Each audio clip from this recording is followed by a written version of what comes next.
How to sync Google Authenticator for time correct codes. Hello guys, this is Atticus and welcome back to another tutorial video. In today's video, I'll teach you guys how you can sync Google Authenticator for time correct code. So without any further ado, let's dive right into it.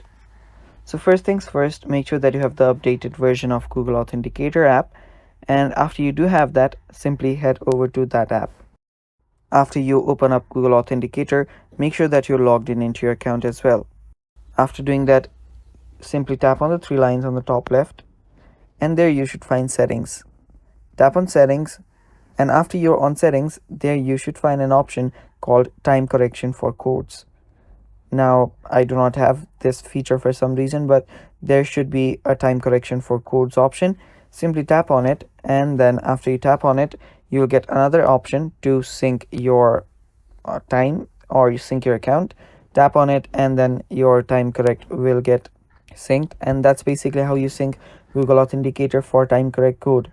Thanks for watching. That is all for today's video. Stay tuned for more, and bye bye.